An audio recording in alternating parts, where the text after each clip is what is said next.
빌립보서 2장 12절로 18절까지의 말씀을 한 절씩 교독합니다. 제가 먼저 12절부터 교독하도록 하겠습니다. 그러므로 나의 사랑하는 자들아, 너희가 나 있을 때뿐 아니라 더욱 지금 나 없을 때에도 항상 복종하여 두렵고 떨림으로 너의 구원을 이루라. 너희 안에서 행하시는 이는 하나님이시니 자기의 기쁘신 뜻을 위하여 너희에게 소원을 두고 행하게 하시나니, 모든 일을 원망과 시비가 없이 하라. 이는 너희가 흠이 없고 순전하여 어그러지고 거스르는 세대 가운데서 하나님의 흠 없는 자녀로 세상에서 그들 가운데 빛들로 나타내며 생명의 말씀을 밝혀 나의 다름질이 헛되지 아니하고 수고도 헛되지 아니하므로 그리스도의 날에 내가 자랑할 것이 있게 하려 함이라. 만일 너희 믿음의 재물과 섬김 위에 내가 나를 전제로 드릴지라도 나는 기뻐하고 너희 무리와 함께 기뻐하리니. 18절 같이 합독하도록 하겠습니다. 이와 같이 너희도 기뻐하고 나와 함께 기뻐하라. 아멘. 빌립보서의 말씀을 통해서 우리는 좋은 교회란 도대체 무엇인가에 대한 말씀을 계속해서 몇 주간 나누고 있습니다. 좋은 교회, 제가 좋은 교회에 대한 말씀을 나누고 또 빌립보서를 통해서 좋은 교회, 이 시대에 좋은 교회가 뭐냐 이렇게 말씀을 나눈 지 몇 주 되었는데, 사실 여러분들은 어떻게 느끼는지 모르겠지만 이 좋은 교회에 대한 메시지를 전하면서 이렇게 많은 사람들이 저뿐만 아니라 좋은 교회에 대한 관심과 그리고 생각들이 이렇게 폭발적인 반응이 있을 수 있을까라는 생각을 좀 해보게 됩니다. 참으로 많은 분들이 좋은 교회에 대한 생각, 그리고 어떻게 하면 교회들이 더 좋아질 수 있을까라고 하는 이러한 생각들에 대단히 많이 동참해 주시는 것들을 제가 경험하게 되는 한 주간이었습니다. 저희 이번 한 주간 컴퓨터에 좀 문제가 있어서 저희 동영상을 못 올렸는데, 좋은 교회에 대한 다음 설교 언제 올라오냐고 제가 여러 차례 이번 주 카톡도 받고 또 전화도 받고 이런 이야기를, 이런저런 이야기를 좀 하면서 좋은 교회란 도대체 뭐냐 고민하고 함께 기도하는 많은 동역자들이 또 있다고 하는 이러한 시간들, 그것을 아는 기회가 되어졌다고 생각됩니다. 그 중에 한 분이 저에게 이렇게 묻습니다. 목사님, 좋은 교회란 무엇인가 설교하고 있는데 그러면 나쁜 교회도 있습니까? 제가 여러분들에게 미리 말씀을 드리지 않았습니까? 저는 나쁜 교회는 없다고 생각합니다. 교회는 다 좋습니다. 이단들만 빼놓고 신천지, 우리는 신천지 나가 이렇게 붙이지 않았지만 저는 신천지도 환영합니다. 제가 여러분 말씀드렸죠? 신천지가 교회에 들어와서 변화가 돼야 그게 교회지, 신천지는 나가, 그게 말이 됩니까? 그래서 저는 신천지 환영합니다. 써붙이려고 그럽니다. 신천지도 환영하고 이단들도 환영합니다. 이단 교회만 빼놓고는 교회라고 하는 교회는 다 좋은 교회입니다. 그런데 그렇게 질문을 하니까, 그러면 목사님, 교회가 나쁜 교회도 있습니까? 이렇게 물어보니까 제가 그분에게 어떻게 답을 해드리면 좋을까 곰곰이 묵상하고 기도하다가 이렇게 답을 드렸습니다. 교회는 다 좋습니다. 다만 더 좋은 교회가 있고 조금 덜 좋은 교회가 있고, 예전에는 정말 좋았는데 지금은 더 덜 좋은 교회가 있을 뿐입니다. 제가 이렇게 대답을 드렸습니다. 그리고는 그분이 질문한 것처럼 나쁜 교회가 정말 있을까? 우리가 생각하기에 정말 나쁜 교회가 과연 존재할까? 이렇게 생각하다가 하나님께서 한 가지 지혜를 주신 적이 있는데, 우리가 보통 나쁜 사람 이렇게 얘기하지 않습니까? 여러분들이 생각하는 나쁜 사람은 누구입니까? 제가 생각할 때도 저 아이스크림 사주고 커피 사주고 밥 사주는 사람은 좋은 사람, 밥 한 번 안 사주는 사람은 나쁜 사람, 그렇습니까? 우리는 그렇게 구분하기 쉽더라는 겁니다. 나에 대해서 뭔가 감정이 있고 나에 대해서 뭔가 좀 소홀히 하고 나에 대해서 뒷담화라도 하고 그러면 우리는 되게 나쁜 사람 이렇게 이야기하지만, 사실 나쁜 사람이라고 하는 이 말의 어원을 우리가 잘 살펴보면 나뿐인 사람이 나쁜 사람입니다. 나뿐인 사람에서 나쁜 사람이 나온 겁니다. 여러분 아십니까? 제가 국문과는 아니지만 나뿐인 사람에서 나쁜 사람이 나왔다고 한다면, 그렇다면 나쁜 교회가 될 수 있는 가능성이 있는 교회들도 있겠다라고 하는 생각을 해봅니다. 나뿐인 교회, 나뿐인 우리뿐인 교회, 다른 세상과 다른 사람들을 위해서는 한 번도 기도 안 하고 오직 나뿐인 교회, 이런 교회는 나쁜 교회로 갈 수 있는 가능성은 틀림없이 있겠다라는 생각을 해봅니다. 그런 생각을 함에도 불구하고 제가 내린 결론은 그렇습니다. 교회는 다 좋다.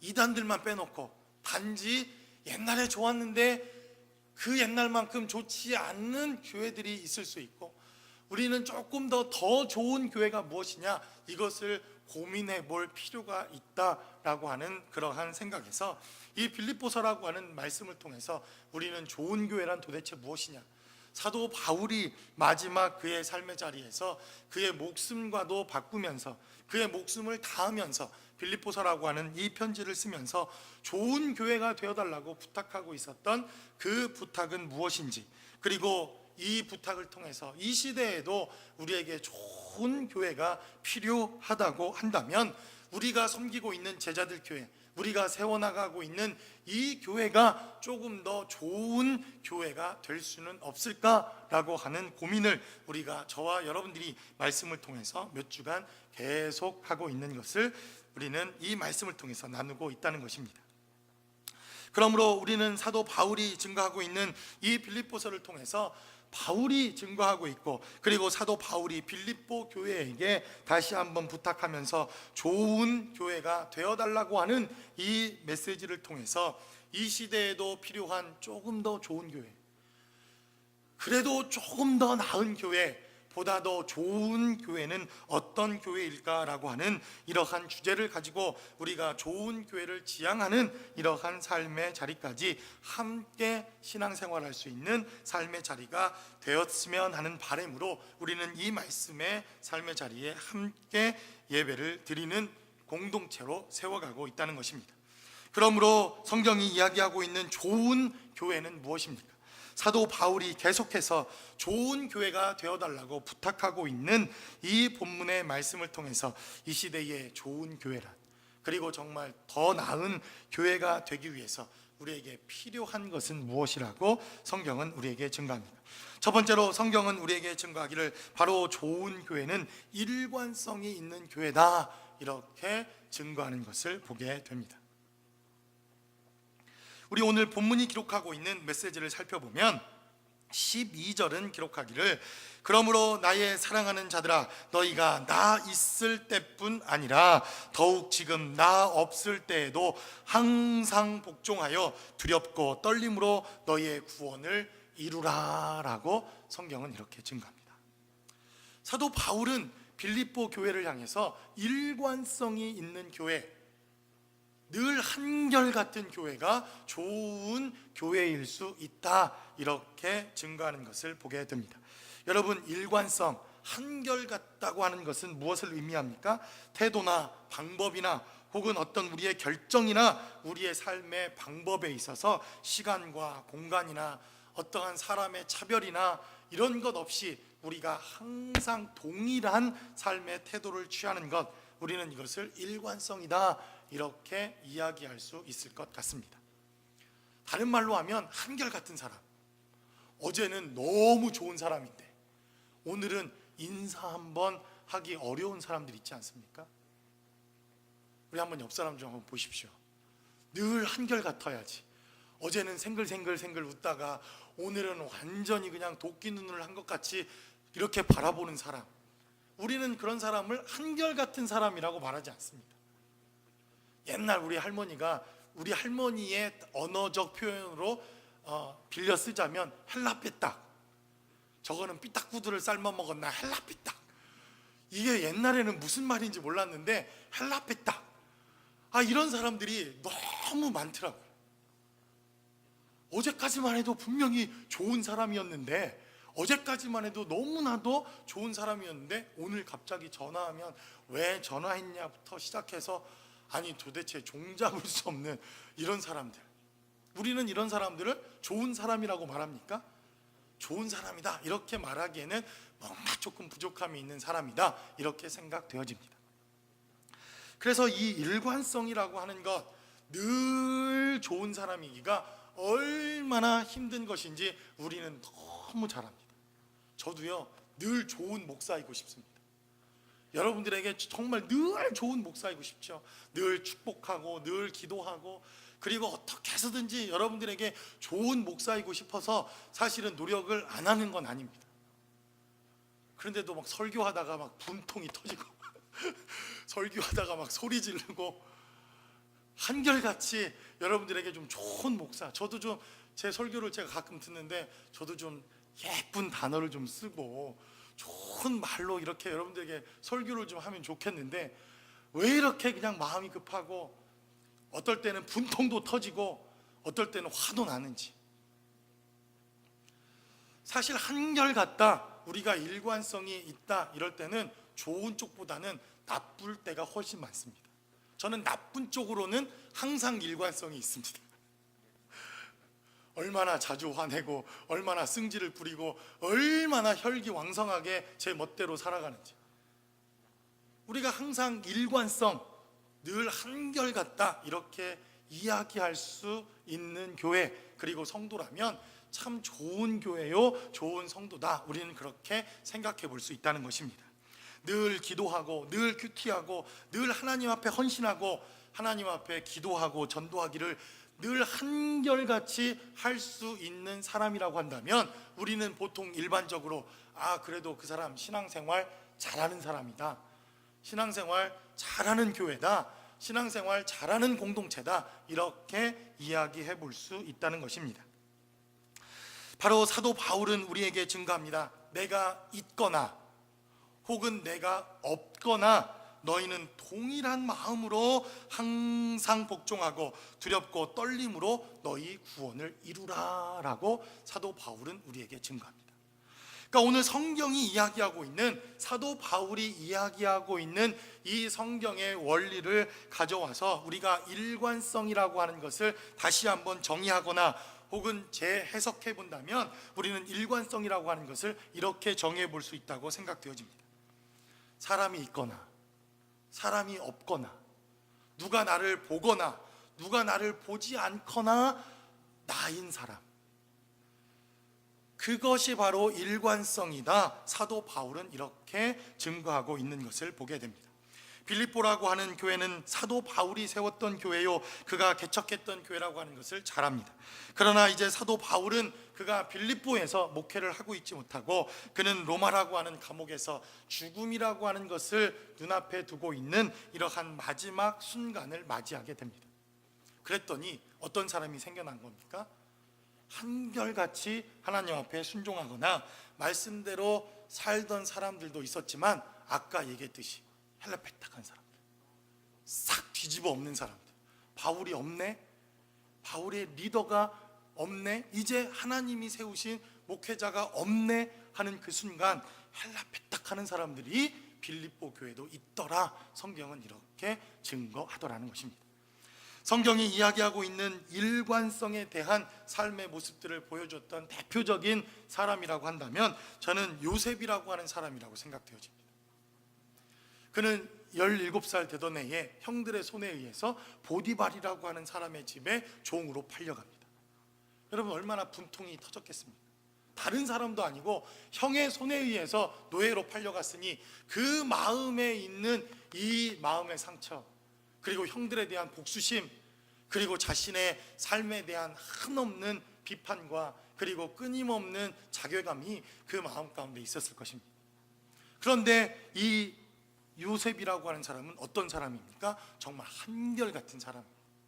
보디발이 있든지 보디발이 없든지, 누가 보든지 누가 보지 않든지, 그는 성경에 기록하기를 한결같은 사람이었다, 성경은 이렇게 증거합니다. 이제 그가 정말 아이돌처럼 멋있게 성장하고 그가 준수한 미남이 되자 누가 꼬드기기 시작합니까? 그 주인 아주머니, 못생긴 보디발의 와이프가 이 잘생긴 요셉을 꼬드기기 시작합니다. 야, 나랑 동침 한번 하자. 나랑 한번 자자. 야, 다 애인도 있는 시대. 뭐 우리도 한번, 이런 유혹이 있지 않습니까? 그런데 이 요셉이라고 하는 사람이 기가 막힌 고백 하나를 합니다. 보디발이 나에게 모든 것을 다 맡겨주었지만 당신 하나는 보디발이 주인입니다 라고 하는 고백을 합니다. 보디발이 있든지 보디발이 없든지 그는 한결같이 하나님 앞에 삶을 살았던 사람이었다. 성경은 이렇게 기록해 놓다라는 것입니다. 그리고 보디발이 돌아오자 보디발의 아내는 이렇게 거짓말로 고백합니다. 요셉이라고 하는 사람이 당신이 없는 동안 나를 범하려고 하더이다. 그 증거가 여기 있습니다.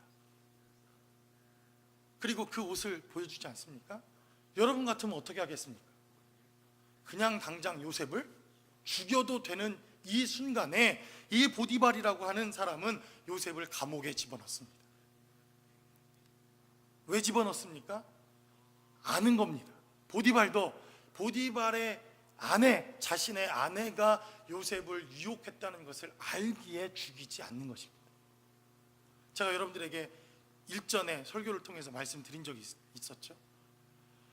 이 보디발이라고 하는 사람도 요셉은 한결같은 사람이라는 것을 이미 알고 있었다는 것입니다. 그리고 그는 억울한 누명을 쓰고 감옥에 들어갑니다. 그런데 그 감옥에서도 이 오지랖 넓은 요셉은 한결같은 삶을 살아갑니다. 감옥에서도 돕고, 감옥에서도 죄수들을 관리하고, 감옥에서도 사람들을 관리하니까 죄수의 신분이 돼서 어떻게 됩니까? 그는 2년 동안 이 감옥을 관리하는 사람이 되더라. 성경은 이렇게 증거합니다. 그러니까 꿈의 사람이었지만 그가 엄청난 꿈을 꾸는 사람이고, 그에게 꿈이라고 하는 엄청난 하나님의 은혜와 능력이 있었지만 그의 삶에 있어서 한결같은, 그리고 늘 일관성 있는 삶이 아니었다고 한다면 요셉의 꿈도 이루어질 수 없었다고 하는 것을 성경은 우리에게 증거합니다. 그러므로 성경은 우리에게 바로 이 일관성의 문제에 대해서, 이것은 사람의 노력과 힘이 아니라 하나님이 주시는 은혜요 능력이라고 하는 것을 사도 바울은 우리에게 증거합니다. 우리 한번 13절에 기록되어져 있는 말씀을 한번 보도록 하겠습니다. 너희 안에서 행하시는 이는 하나님이시니 자기의 기쁘신 뜻을 위하여 너희에게 소원을 두고 행하게 하시나니 라고 성경은 기록합니다. 내가 있으나 없으나 너희가 동일한 하나님의 구원을 이루라. 사도 바울은 이렇게 증거하면서 바로 너희 안에 행하시는 하나님의 능력과 은혜가 있더라는 것입니다. 그래서 이 일관성이라고 하는 문제, 한결같다고 하는 것은 하나님의 성품이라고 하는 것을 사도 바울은 우리에게 증거합니다. 그래서 성경은 우리에게 증거하시기를 하나님의 성품에 대해서 어제나 오늘이나 내일이나 동일하신 분이 바로 하나님이시다라고 성경은 우리에게 증거합니다. 그러므로 저와 여러분들의 삶의 자리에서도 어제나 오늘이나 동일하신 하나님의 은혜가 오늘 우리의 삶의 자리에도 늘 함께 하실 수 있기를 주님의 이름으로 간절히 축원합니다. 사도 바울을 후원하고 있는 이 빌립보 교회는 그런 면에 있어서 좋은 교회였다, 이렇게 생각되어집니다. 사도 바울이 처음 목회를 시작하고 이 유럽 교회의 첫 교회가 되었던 이 빌립보 교회는 사도 바울이 지금 몇십 년이 지나 죽음이라고 하는 문 앞에 다다른 그 순간까지 이 교회를 위해서, 유럽 교회를 위해서 끊임없이 선교하며 끊임없이 선교에 동참했던 교회가 바로 이 빌립보 교회였다고 하는 것을 우리는 잘 압니다. 그리고 사도 바울은 빌립보서 1장의 말씀을 통해서 이제까지 선교의 현장에 동참했던 너희 교회, 이것이 빌립보 교회의 자랑이요, 이것이 빌립보 교회의 일관성이요, 이것이 하나님께서 빌립보 교회를 쓰실 수밖에 없었던 귀한 역사였다고 하는 것을 이 사도 바울의 글을 통해서 우리에게 증거하더라는 것입니다. 그러므로 여러분들의 삶의 자리에 하나님을 향한 일관된 삶의 자리가 있다면 여러분들은 정말 좋은 성도라고 여겨집니다. 이 제자들 교회가 하나님 안에서 일관되게 하나님의 일들을 감당하고 일관성 있게 하나님 앞에 순종할 수 있는 교회라고 한다면 저는 이 교회도 좋은 교회라고 여겨집니다. 저와 여러분들에게 정말 좋은 교회를 섬기며 세워나갈 수 있는 은혜와 능력이 함께 하시기를 주님의 이름으로 다시 한번 간절히 축원합니다. 두 번째로 성경은 우리에게 증거하기를, 사도 바울은 이 빌립보 교회를 향해서 말씀이 살아있는 교회는 좋은 교회다라고 우리에게 증거하는 것을 보게 됩니다. 사도 바울은 이제 16절로 17절의 말씀을 통해서 이렇게 증거하는 것을 보게 됩니다.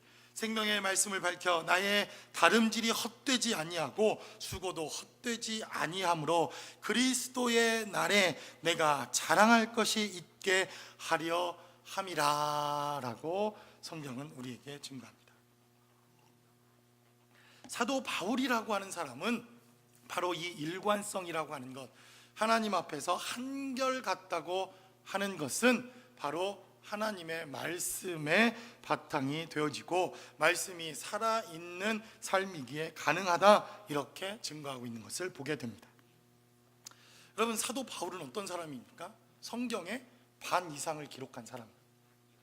신약 성경의 반 이상을 기록하고, 그리고 사도 바울은 이제 감옥에 있는 처지가 되어지는 순간에도 성경을 기록하고 성경을 쓰는 것을 포기하지 않습니다. 그는 한결같이 하나님의 말씀을 읽거나 혹은 말씀을 가르치거나 말씀을 증거하거나 말씀을 남겨놓거나 하는 이 일에 한결같은 사람이었다고 하는 것을 우리는 깨닫게 됩니다. 여러분, 다음 주일이 어떤 주일인지 혹시 아십니까?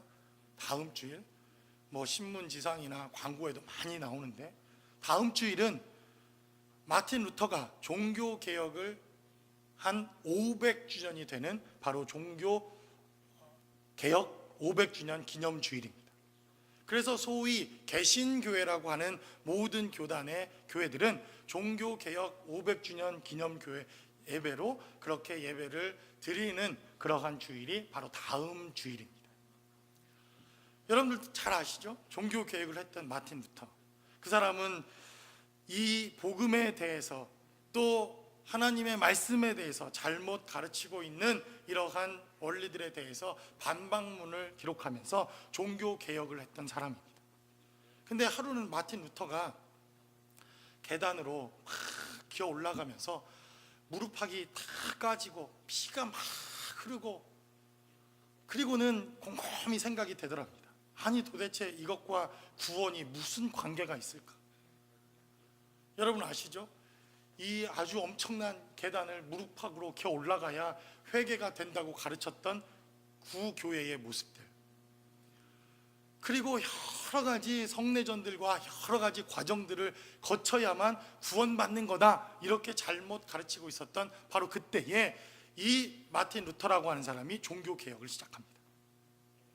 근데 여러분 생각해 보십시오. 종이 쪼가리 하나 써주고 여기에다 서명하고 이거 하나 사면, 돈 주고 사면 당신 구원받습니다, 이게 바로 면죄부라고 하는 건데, 우리 생각에도 아니, 그 면죄부를 말이 되나, 이게 그걸 돈 주고 산다는 게 말이 되나, 상식적으로 우리는 그렇게 생각하지 않습니까? 근데 시대상을 잘 살펴보면 사람들이 미련해서 그런 것이 아니라 바로 이 면죄부도 영혼을 구원하는 일과 얼마나 밀접한 관계가 있었는가 하는 것을 보게 됩니다. 저는 이 면죄부를 팔았던 사람들의 입장에서 이야기를 하는 것이 아니라 이 면죄부를 살 수밖에 없었던 사람들의 입장이 그렇다는 겁니다. 여러분들이 잘 아는 것처럼 중세시대에는 엄청난 사건들이 많이 있었는데, 그 중에 우리가 잘 아는 것처럼 패스트라고 하는 것이 중세시대를 한번 휩쓸었던 적이 있습니다. 여러분 아시죠? 패스트, 폐혈증이라고 하는 거. 지금도 치사율이 30%가 넘는 아주 엄청나게 무서운 질병이 바로 패스트라고 하는 겁니다. 남미에 금을 캐왔던 이러한 쥐들에게 이 선박에서 쥐들이 패스트를 옮겨와서 유럽 전역을 완전히 초토화시키는 이런 일들이 있었는데, 이 교회에 새신자가 들어와서 새가족 환영회를 하고 우리처럼 1대1을 하고, 그리고 1대1이 끝나고 나면 새가족이 헌가족이 되는 이런 것이 중세 교회도 있지 않았겠습니까? 그런데 우리처럼 간단하게 끝나는 것이 아니라 1번부터 한 40번까지 이 과정을 다 통과해야만 구원이다, 이렇게 교리를 만들어 놓습니다. 그래서 죄도 고백하게 하고 가서 노동도 하게 하고 뭐 또 교회 헌금도 하게 하고 뭐 여러 가지 과정을 거쳐서 와야 자, 당신은 이제 구원입니다. 이렇게 중세교회가 이 사람의 구원에 대한 문제를 성경의 말씀이 아닌 자신들의 방법으로 잘못 가르치고 있었는데 패스트가 확 퍼집니다.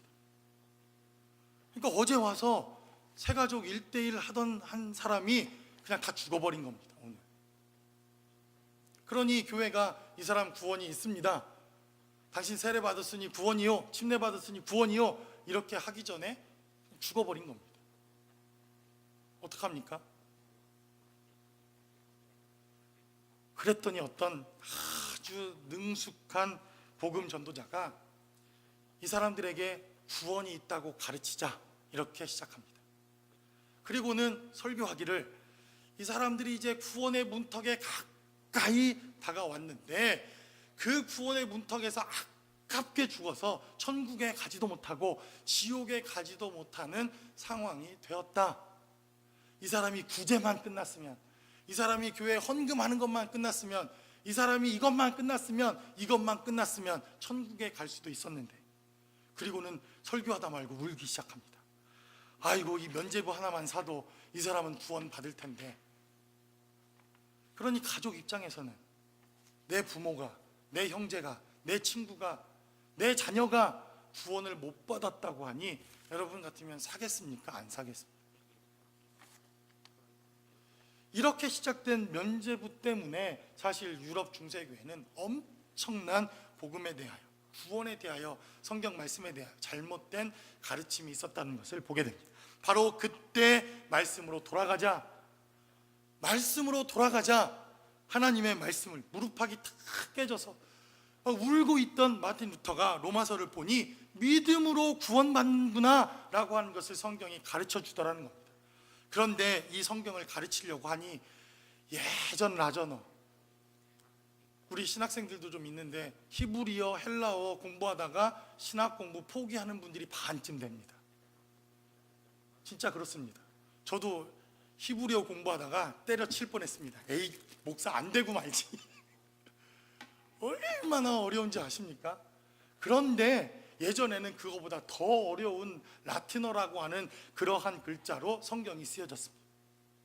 그러니 아무리 가르치고 아무리 성경을 읽으라고 해도 이 성경을 읽을 수 없었던 사람들이 이 면죄부라고 하는 것을 사기 시작한 그 시대에 마틴 루터라고 하는 사람은 왜 우리는 독일어로 성경을 가질 수 없는가? 그는 성경을 번역하기 시작합니다. 창세기부터 요한계시록까지. 근데 마틴 루터가 또 한 가지 걸림돌이 생기는 겁니다. 여러분, 창세기부터 계시록까지 읽는 게 쉽습니까? 나는 아직까지 한 번도 못 읽었다. 손 들어 보십시오. 네, 양심에 그래도 손을 드시네. 네, 어렵잖아요, 그렇죠? 창세기부터 계시록까지 읽는 것도 힘듭니다. 그런데 이거를 독일어로 번역해서 쓰려고 하니 손으로 일일이 얼마나 성경을 쓰는 게 어렵겠습니까? 마틴 루터가 엉엉 웁니다. 하나님, 언제 번역해서 언제 이걸 다 씁니까? 그리고 언제 성경을 보급해서 사람들을 읽게 합니까? 그랬더니 하나님께서 구텐베르크라고 하는 사람을 딱 준비해 두셨다가 인쇄기가 딱 발명되게 합니다. 여러분, 이게 우연입니까? 우연이에요? 우연이라고 생각되십니까? 그리고 일평생 성경 한 권을 갖지 못해서 그 아들에게 내 평생 소원이 있다면 성경책 하나 갖는 것이다, 이렇게 늘 소원을 가지고 있었던 구텐베르크의 어머니가 그 소원을 이루지 못하고 돌아가십니다. 그러니까 그 아들이 어떻게 하면 성경을 가질 수 있을까? 손으로 쓰려고 하니 너무 힘들고 어려워서 그러면 성경을 대량으로 찍어내는 기계를 한번 만들어 보자. 그래서 평생 연구해서 그거를 만들었는데 그게 무엇입니까? 인쇄기라고 하는 것인데, 그때 바로 이 마틴 루터라고 하는 사람이 딱 맞게 성경을 독일어로 번역합니다. 여러분, 이게 우연입니까? 참 역사를 잘 살펴보면 하나님은 일 안 하시는 것 같은데 아닌 것 같은데 결정적인 순간에 하나님께서 이 일을 딱 해놓으시는 것을 보게 됩니다. 그리고 마틴 루터는 드디어 성경으로 돌아가자, 하나님의 말씀으로 돌아가자, 말씀이 살아있기만 하면 이 중세의 암흑과 이 잘못된 모든 것들을 우리가 고칠 수 있다. 그리고 그는 성경을 찍어서 사람들에게 배포하기 시작합니다. 이것이 바로 종교개혁이, 그리고 종교개혁을 통해서 여러분들도 저도 성경을 자유롭게 읽을 수 있는 하나님의 은혜가 시작되더라는 것입니다. 그러자 어떻게 됩니까? 교회가 개혁되기 시작합니다. 엄청난 교회 역사에 교회 개혁이 시작되고, 그리고 소위 말해서 우리가 신학자라고 하는 사람들이 하나님의 능력으로 나타나기 시작합니다. 마틴 루터가 그렇고, 지빙글리가 그렇고, 우리가 잘 아는 것처럼 칼빈이라는 사람이 하나님의 이 방법으로 숨겨져 있던 사람들이 나타나서 성경으로 돌아가자고 하는 이러한 역사가 일어나다는 것입니다. 그래서 사도 바울은 말합니다.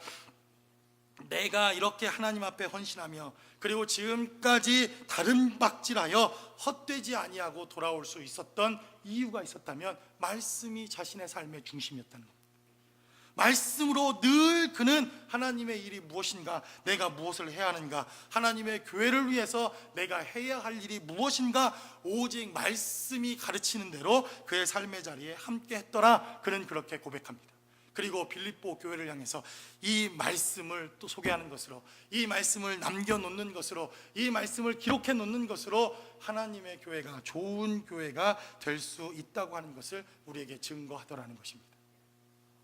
제가 좋은 교회에 대해서, 또 좋은 교회에 대해서 이렇게 많이 이야기하고 다니면서 어떤 한 분을 계속 전도하고 있습니다. 여러분들도 좀 기도해 주십시오. 근데 이분이 어느 날 저에게 장문의 이메일을 보내왔습니다. 여러분들에게 다 뭐 개인적인 프라이버시가 있으니까 소개해드리기는 어렵지만, 참 이분의 이 이메일을 제가 읽고 낙심되기도 하고 마음이 아프기도 하고 하나님 앞에 간절히 기도했던 짤막한 두 줄의 글을 좀 소개해드리려고 합니다. 제가 예수를 믿어야 된다, 하나님의 구원을 받아들여야 된다, 얼마나 또 전도를 했겠습니까? 정말 귀찮을 정도로 하지 않았겠습니까? 그랬더니 그분이 이렇게 이메일을 보내왔습니다. 나는 당신들의 그리스도를 좋아합니다. 얼마나 희망입니까? 당신들의 그리스도를 좋아한답니다. 예수님을 좋아한다는 말 아닙니까? 저는 굉장히 희망을 좀 가졌습니다. 그러나 그리스도의 그리스도인들을 좋아하지 않습니다. 저는 이거에 좀 절망이 됐습니다. 그리스도는 좋아하는데 그리스도의 그리스도인들은 좋아하지 않는답니다. 예수님의 그리스도인들은 당신들이 말하는 그리스도와 너무나도 다릅니다. 얼마나 좌절되고, 그러나 부인할 수 없을 만큼 그분이 정확하게 교회와 우리의 삶의 모습을 보고 있구나라는 것을 깨달았습니다. 그래서 제가 또 물었습니다. 무엇이 다릅니까? 어떻게 그리스도와 다릅니까? 이렇게 말했더니, 나도 그리스도가 좋아서 관심을 갖고 성경도 읽고 하나님의 말씀도 읽었더니 당신네들은 말씀대로 살지 않더이다. 이 한마디의 답변을 듣게 되었습니다. 그래서 저는 좋은 교회는 말씀대로 살아가는 교회라고 믿습니다. 우리 교회가 말씀대로 살아갈 수 있다면 저는 좋은 교회라고 믿습니다. 그러므로 저와 여러분들이 말씀대로 살아갈 수 있는 능력의 하나님의 종들이 될 수 있기를 주님의 이름으로 간절히 축원합니다. 성경은 우리에게 증거하기를 이제 마지막으로 좋은 교회는 희노애락이 있는 교회다, 이렇게 성경은 우리에게 증거하고 있는 것을 보게 됩니다. 17절로 18절은 기록하기를 만일 너의 믿음의 제물과 섬김 위에 내가 나를 전제로 드릴지라도 나는 기뻐하고 너희 무리와 함께 기뻐하리니 이와 같이 너희도 기뻐하고 나와 함께 기뻐하라 라고 성경은 증거합니다. 계속해서 사도 바울은 기뻐하라고 말합니다. 그런데 이 기쁨이 슬픔도 없고 고통도 없고 아픔도 없고 어려움도 없는 그러한 기쁨이 아니라, 고통도 있고 슬픔도 있고 아픔도 있고 어려움도 있지만 그래도 우리의 삶의 자리에 기쁨이 있는 기쁨, 이것을 사도 바울은 우리에게 증거합니다. 그래서 제가 인생은 희노애락이다, 이렇게 여러분들에게 예전에 설교했던 기억이 생각납니다. 그렇죠? 이 희노애락이라고 하는 단어를 살펴보면 앞에 기쁘고 또 뒤에는 즐거움이 있는데 그 안에 노함과 마음의 상함과 분노와 좌절과 그리고 슬픔과 어려움과 고통이 있는 가운데 있는 희와 락, 저는 이것이 인생이다 이렇게 생각합니다. 그러면 여러분들 가운데 이렇게 반문하는 분들도 있을 것이라고 생각됩니다. 목사님, 저는 노와 애는 싫고 희와 락만 있었으면 좋겠습니다. 인간이 다 바라는 것 아닙니까? 여러분, 그런 분들 저 코리아타운에 가시면 계십니다. 아침부터 끝까지 웃으시는 분. 어제 빅터빌에 갔더니 한 분 계시더라고요.